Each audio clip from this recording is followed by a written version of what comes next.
One of my favorite cartoons growing up was Courage the Cowardly Dog, so here's how to draw Courage. First, we're going to go and start off with the head. The head is going to be an oval shape. After you've drawn the head, we're going to go and move on to the body. The body is connected at just about the midpoint of where the head is going to be. The body also is shaped almost along the lines of a skinny pear. Attached to this upper portion here is going to be a half circle. This is going to be for one of the cheeks of Courage. After that, you're going to go and shape the head with another half circle. From there, we're going to go and draw one of the eyes off of this hoop here, which are also oval in shape.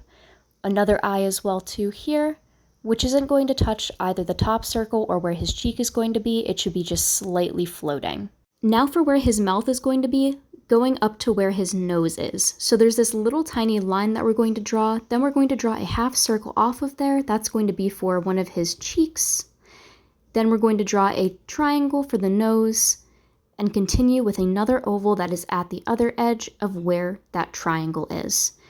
Now for the upper portion of the face, after the nose and the little two cheeks have been drawn, it's just going to be a curved line from the end of the triangle to where the eye is.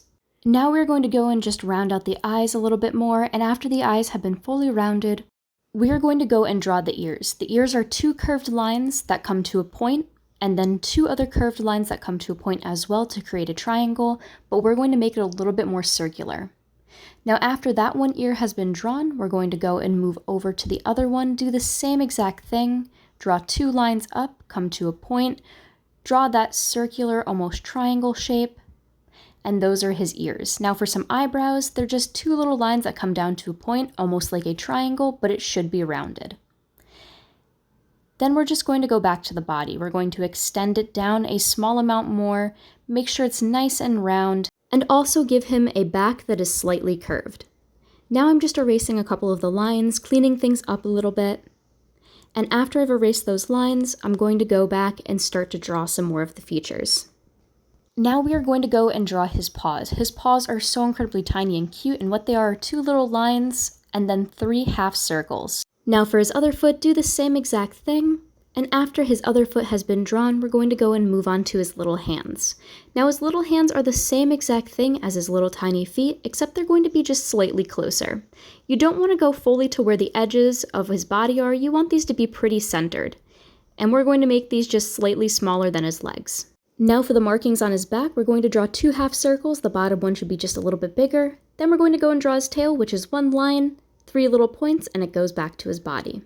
His eyes are just two small ovals, and these should be a little bit towards where the center of the eye is, and he also has these lines that are under his eyes too because, well, he has some eye bags because he's always stressed out, but we can relate.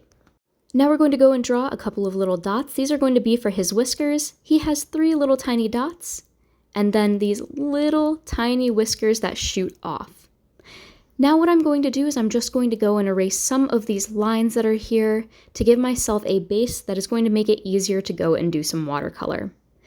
First, I'm going to go and trace over everything. I am using Indian ink, and I'm using something that isn't going to go and run when I wet the paper. It's definitely very important, especially if you're using watercolors, to go and do the outline first, and also to use something that will not spread with water. After I have done the thicker outline, I'm going to go and move on to the thinner. For the thinner outline, I'm going to be outlining his legs along with also his arms, just because I don't want it to be extremely thick and bold for the lines here. Now after the line work has been done, I'm going to go and move on to my watercolors. But first, I'm going to make sure all of the lines are definitely erased because I don't need any of the pencil. Then I'm going to go and wet the paper. Instead of using traditional watercolors, I'm using some brush pens, and these I just find to be so much easier for at least these types of pieces of artwork. I'm going to go and fill in with a very light pink. It's great to have up a reference. Now after this base color has been put down, which that would be coloring the legs, tail, and everywhere else on his body, minus the nose, along with also the eyes and the ears, then we're going to go and move on to some shading. For his body, I did a darker outline with some of the pink that I had, and then I just blended it. Now after that was done, I moved on to putting some color into the nose, along with also the ears. The nose is a light brown, and his ears are a light brown as well. So after that has been done, and everything has fully and totally dried, here's what the final drawing looks like. I always loved the cartoon growing up, and I hope this tutorial has been helpful to go and draw maybe one of your favorite characters from some old cartoons that you used to watch. Thank you all so much for watching. Make sure to like, comment, and subscribe. Until next time, take care and have a good one.